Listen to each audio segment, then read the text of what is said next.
Fellow St. Lucians, fellow citizens, most times a country turns to its leaders for inspiration and direction. It is often said that the mood of a country and the response of its citizens are largely determined by the actions of the government of the day. And so it should be. But sometimes the inspiration comes from the citizens themselves. This was my experience after the recent Christmas Eve trough. On December 25, 2013, St. Lucia rediscovered its humanity. In the most badly affected communities of Ancillary, Kenrys, Pi, Vieux-Fort, Bexar, Mark, Micoud, we saw the best of our people. The Kudme spirit that has brought us together safely through centuries of misfortune was on display. Men and women, young and old, children of all ages, people united in a singular cause: to restore order, to reclaim lives, to renew homes, to reach out to those less fortunate. It was so inspiring to see our citizens, and in particular our young people, reaching out to individuals and families in distress and cleaning their communities of the mud, filth, and slush deposited by the raging waters. I am proud of our country, its strength, courage, and resilience. If we can continue to help one another, uplift one another, and protect one another, then we can counter any further misfortune that comes our way. In a previous statement, I spoke of my admiration for our children. Many of them brought clothes, shoes, toys, and other personal belongings to Nemo and other collection centers. They too played their part to bring comfort to the children affected by the trough. They knew instinctively the anguish of their peers who were robbed of the simple joys of Christmas. What we witnessed was a manifestation of the values we have shared and continue to share as a community and as a nation. I want to recognize once again those parents who have encouraged our children to give freely. I commend you for teaching them how to love, to be compassionate, and to be caring. I did make a promise that the government would help parents whose children suffered loss of their school supplies and equipment. Our teachers have identified some 544 children who suffered loss or damage from the trough. The Cabinet of Ministers has agreed to provide grants as follows: $1,000 per student to the parents of 112 secondary school students, $800 per student to the parents of 250 primary school students, and $600 per student to the parents of 182 children in attendance at infant and special schools. These grants have been made possible by the donations which we received and will be paid in the next few days. Thanks to our collective efforts, I believe we have made commendable progress on returning our country to normalcy. Our efforts have earned us respect and admiration from far and wide. We have replaced the destroyed bridges in Kenrys and Pi, constructed a bypass at Ellen, and cleared our major arterial roads of slides and slippages. There are still, however, slides to be cleared on some of our secondary roads. We have restored water supply, though some challenges remain. Electricity has now been restored to all consumers. Most homes have now been cleaned. Help is on the way to affected farmers. Further support is on its way to families who lost their mattresses and appliances. Efforts are on the way to relocate some homes which were destroyed by the raging waters.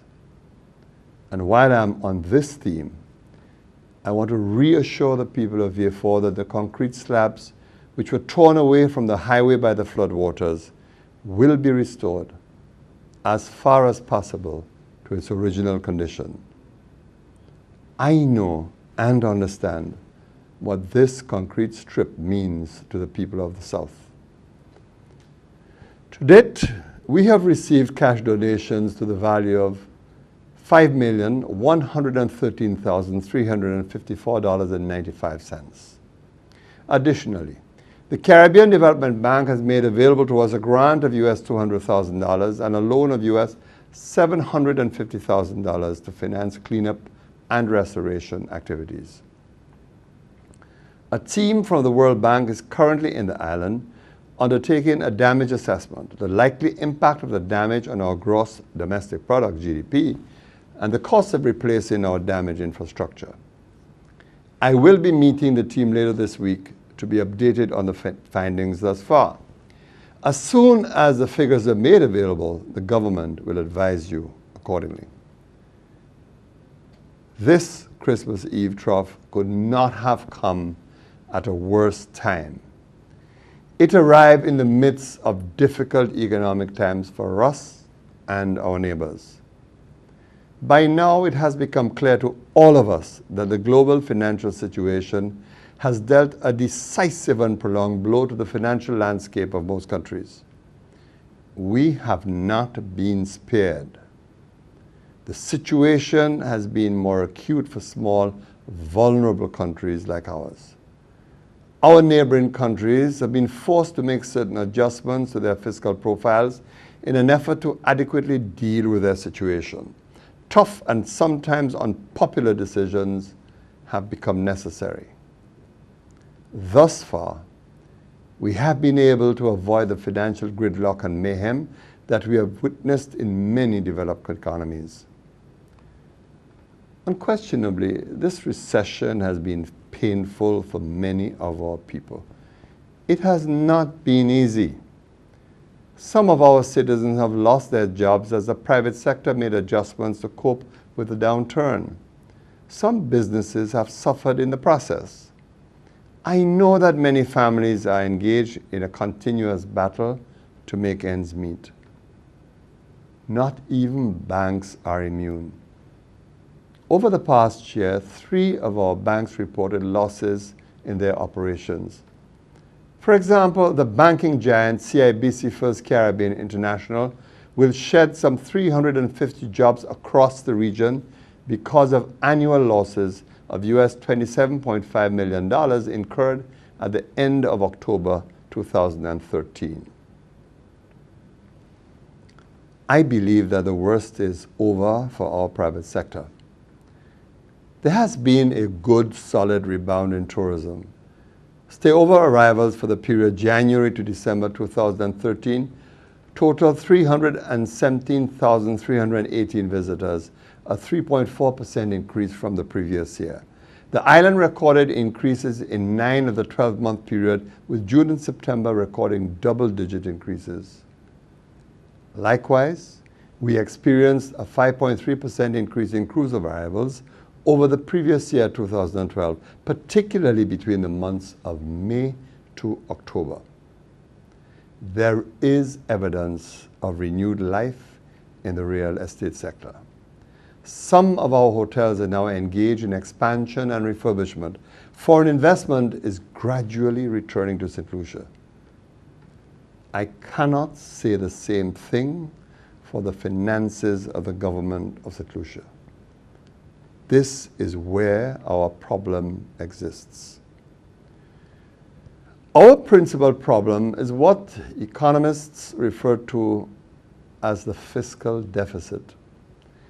A deficit arises when our income, especially from tax revenues, is not sufficient to cover our expenses. That difference can be expressed as a percentage of our gross domestic product, GDP, which is the monetary value of all the goods and services we produce. In the 2010-2011 budget year, our fiscal deficit was approximately 5% of our GDP. Given that we recorded a GDP of $3.4 billion, it meant that our expenditure exceeded our revenue by $166 million. In 2011-2012, our situation worsened as our expenditure was $230 million, or almost 7% of GDP.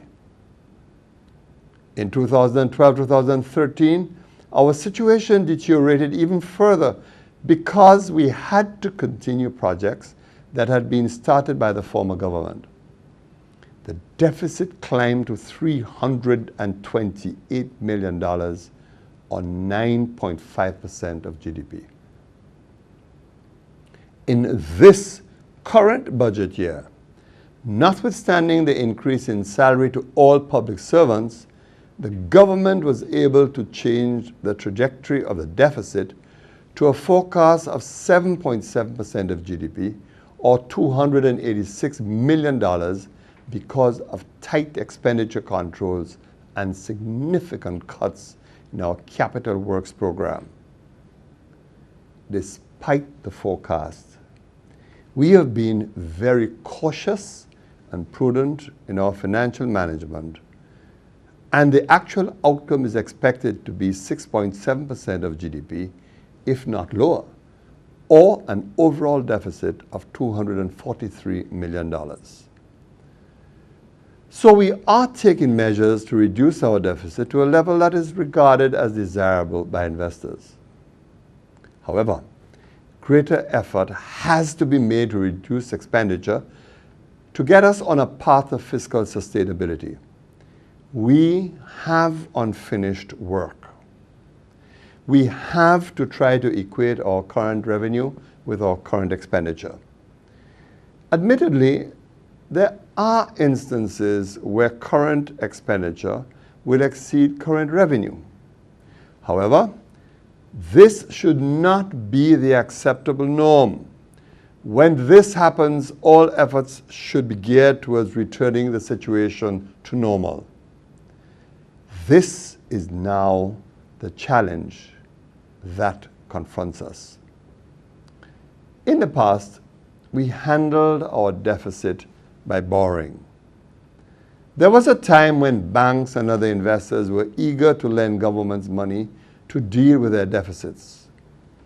This is no longer the case. Things have changed. The market has changed. Since we cannot continue to borrow as we used to, we must address our fiscal situation. If we do not do so, then we will not be able to attract future financing. If our fiscal situation deteriorates any further, we will be forced to approach regional and international agencies for financial and technical assistance, and they may impose further stringent measures as a condition for assistance. It is therefore incumbent on us as a nation to take further action to address our fiscal situation before it is too late. Just as a prudent household living on a budget must adjust lifestyles and expenditures to match income, in like manner, it is imperative that government makes necessary adjustments to its operations to restore fiscal sustainability. Further taxation is not the solution to our problem. The solution lies in reducing expenditure and improving revenue collection. This situation is not unique to St. Lucia. Many regional and international governments faced with the same harsh realities and are called upon to make tough but responsible decisions for the continued viability of the country. We can draw on the experience of our neighbors, take a proactive approach, and choose to take action now.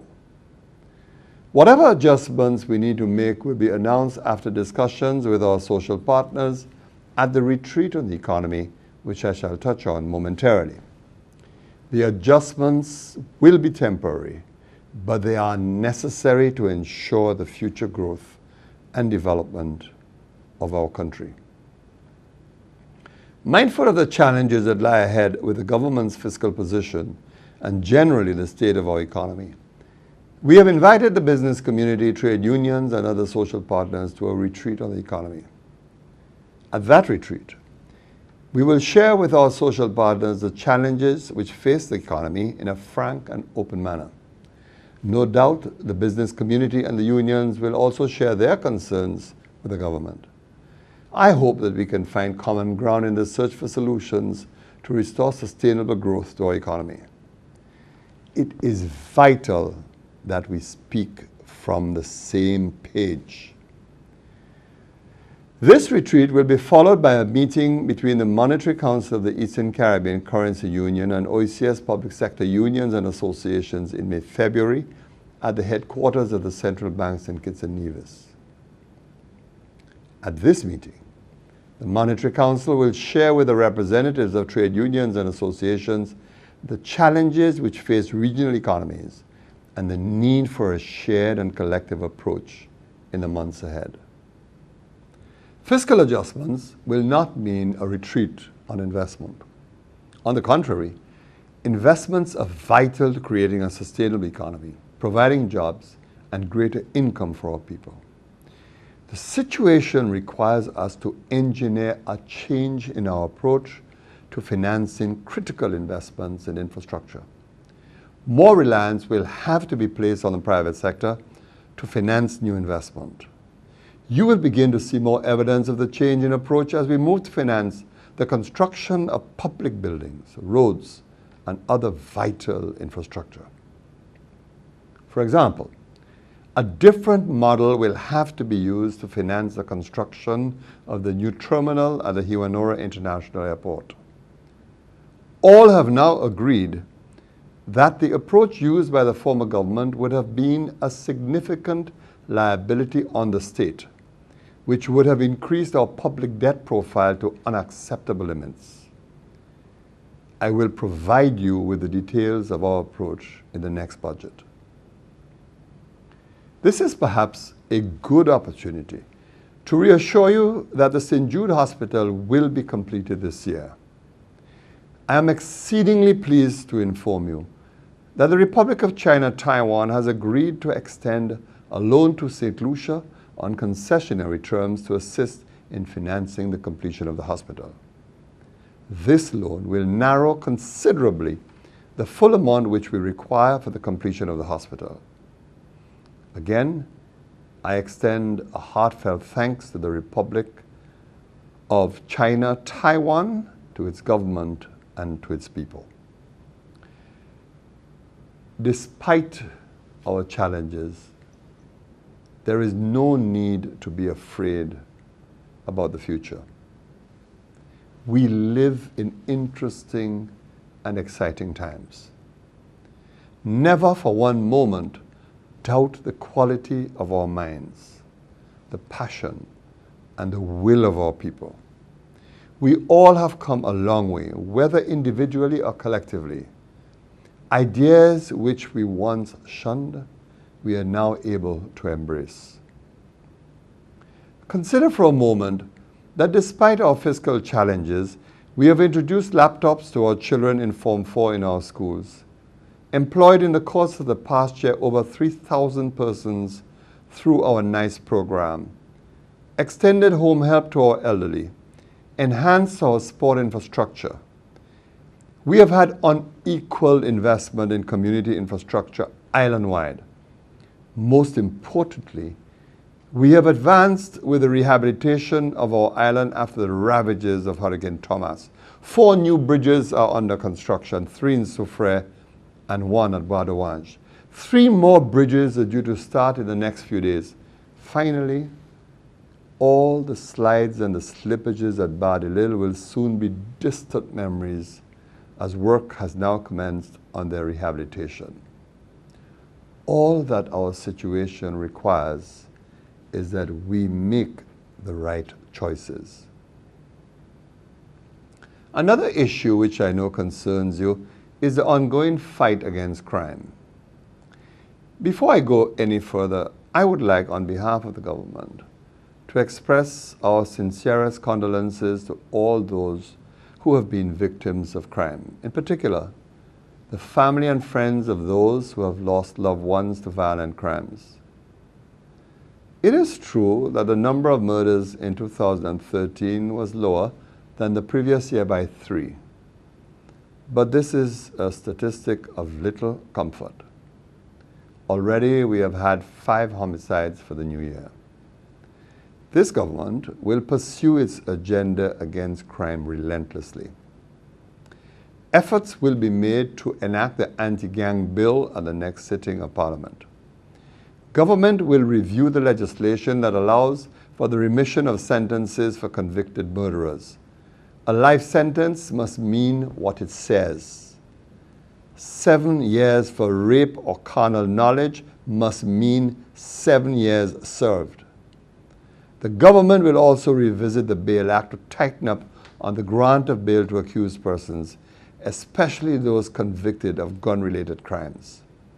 The leniency that currently prevails in the sentencing of persons with illegal firearms will be revisited. We will ensure that loopholes within our current laws are closed. The stiffening of our resolve in these matters will not mean an abandonment of reforms to the criminal justice system, neither will it translate into a reduction in our efforts to tackle the social dimensions of crime. While the government and the Royal St. Lucia Police Force will continue to do the utmost to provide security and protection to our citizens, we as citizens must play our part. Too often we see interviews of family members about a relative who has just committed a heinous crime, and the family member says, "He was a good boy. He was just a little troublesome." We really must stop making excuses for thuggery and criminality. Equally, it is time we stop turning criminals into heroes. Recently, St. Lucia made headlines for all the wrong reasons in the case of Roger and Margaret Pratt. Arrests swiftly followed the crime. Here is a good example of how our citizens can come together and assist the police. We need to rethink our approaches to tackling crime and violence. It is vital that we follow approaches that are centered on citizen security and address the real causes of crime. We have to focus on preventative measures, implement youth crime prevention through education and other community-based programs. We cannot and we must not surrender to the criminals in our midst. Fellow citizens, our country, like much of our region, is craving capable, decisive, and principled leadership, not just in politics, but across a broad spectrum of our society. That is, in government, business, public institutions, professional organizations, families, communities, indeed, all of civil society.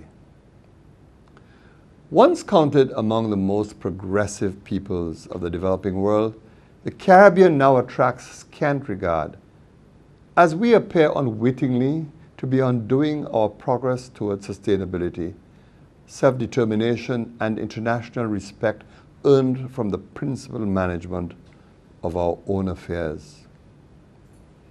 As such, our region is falling behind and failing its children. Our communities are laid low by all manner of dysfunction. The national psyche is languishing without purpose or direction. We are in need of renewal morally and intellectually. For this to happen, we need to be united in a cause, some vision, some ideal larger than ourselves, which transcends our individual differences and binds us together as a nation. That ideal must be our sacred country and all the lives within it. That ideal is St. Lucia, a land of people and light. Despite the entrenched odds of history and circumstance, we still have the promise of creating a national movement to define a vision, a philosophy which will guide our growth and development strategy, and for which successive governments can be held accountable. I consider myself fortunate among politicians to be allowed a second chance, not just in office, but a second opportunity to create the kind of pervasive change that this country needs. It is clear that many St. Lucians here and abroad are still willing and eager to serve our country. We all want to be part of a cause that is worthy. We want to be involved, not just as foot soldiers, but as participants. I believe that spirit is alive because I saw it shining on December 25th, 2013. Once again, our St. Lucian people have shown us the way, and having re-established that standard, should expect nothing less of their leaders. For this reason, we will, in the coming months, be launching an unprecedented initiative to derive from the people and for the people of St. Lucia a national vision of the future of this country and its citizens. That vision will be the product of island-wide consultations and discussions at every conceivable level of society. It will reflect the aspirations of our people, both collective and individual, of communities and organizations, of mothers and fathers groups, of political parties and the religious community, the private sector, the labor movement, indeed the whole of civil society. Clearly, to realize our full potential as individuals, as communities, and as a nation, we need to embrace the ties that bind us together, rather than those which divide us into warring factions. This we need, now more than ever, if we are to survive the immense challenges facing our nation, if we are to fulfill the promise of a prosperous, hopeful, and enlightened future. I bid all of you a blessed evening and pray that this new year brings good health, joy, hope, peace, and renewal to all. May our God bless one and all this evening. I thank you.